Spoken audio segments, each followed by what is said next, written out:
Eh bien bonjour à toutes et à tous, c'est Mimo pour un nouvel épisode du droit en 3 minutes. Aujourd'hui on va faire du droit des affaires. Excusez-moi si le son est un peu différent, j'enregistre ça à l'université et pas chez moi. Alors on va parler des caractéristiques du droit des affaires. Alors tout d'abord, il faut savoir que le droit des affaires est un droit pluridisciplinaire. Ça veut dire que la vie des affaires ne se prête pas au découpage disciplinaire. C'est au-delà du droit civil et les règles spécifiques du droit commercial. Le droit des affaires entretient nécessairement des relations avec d'autres branches du droit. Ça veut dire que l'appréhension du contexte juridique du monde des affaires implique la prise en compte des disciplines juridiques théoriquement extérieures au droit des affaires. À titre d'exemple, par exemple, pour ces opérations commerciales, un entrepreneur doit aussi tenir compte des règles du droit de la concurrence, sachant que les pratiques anticonstitutionnelles ou restrictives de concurrence sont sanctionnées. De même, il ne saurait ignorer les conséquences fiscales de ses choix. Et la pluridisciplinarité, c'est du droit des affaires, elle s'explique encore par le fait que la seule étude des règles juridiques, qui est hors contexte, ne permet de saisir la réalité de la vie des affaires. Il s'ensuit que le praticien du droit des affaires ne peut ignorer certaines techniques extra-juridiques, provenant des sciences financières, de l'économie ou du marketing. À titre d'exemple, les problèmes qui posent la constitution d'une société ne sont pas strictement juridiques. Le juriste ne peut méconnaître les aspects financiers. Il faut aussi savoir que c'est un droit qui est pragmatique, ça veut dire que le droit des affaires est un droit de la compétition, c'est-à-dire que le commerce c'est l'échange, la spéculation, la recherche d'un gain. Et le contexte technique et économique évolue, c'est-à-dire les cartes de crédit, la franchise, la facturage. C'est un domaine qui évolue constamment.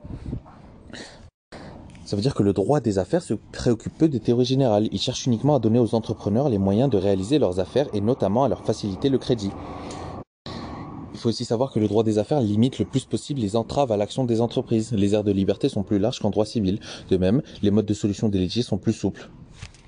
On en reparlera dans quelques jours. Et aussi, il faut savoir que le droit des affaires reprend à son compte les techniques créées par la pratique. Ça veut dire que pour répondre à ces questions, par exemple, le cas de crédit bail, les lettres de confort, les variances de fonctionnement et les principes forment des distributions des produits et des services comme la franchise ou la concession exclusive. Ça veut dire qu'on crée des nouvelles méthodes afin de faciliter le commerce. C'est aussi un point législatif, ça veut dire que les dispositions législatives jugées inadéquates sont abrogées ou assouplies.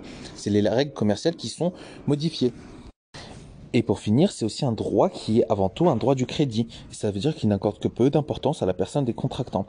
Les questions de capacité, de consentement et de protection de la volonté passent au second plan. Le droit des affaires assimile que ainsi les personnes physiques et les personnes morales, les sociétés commerciales ont la même capacité que les commerçants individus. C'est un droit professionnel. Et contrairement au droit civil, les personnes ne concluent que rarement des contrats importants, vente immobilière, contrat de mariage. Elles ont donc tout le temps de procéder, souvent avec l'assistance d'un notaire et à des vérifications approfondies.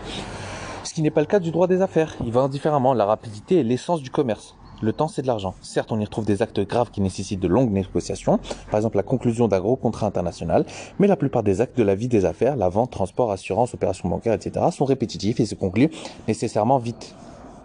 Soit par un mail, soit par téléphone, soit par fax. Le souci de rapidité dans les transactions de la vie des affaires se manifeste par un certain nombre de règles spécifiques.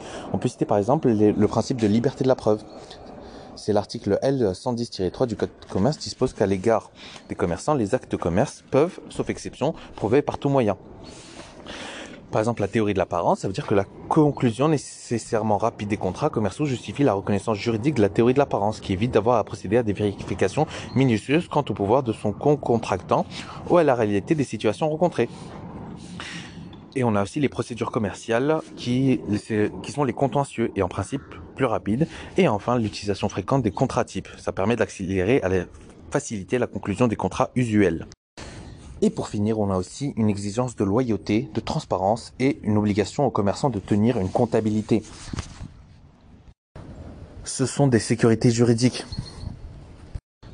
Merci d'avoir écouté, c'était Mimo pour le droit en 3 minutes. On se retrouve demain pour un nouvel épisode. Prenez soin de vous. Cheers.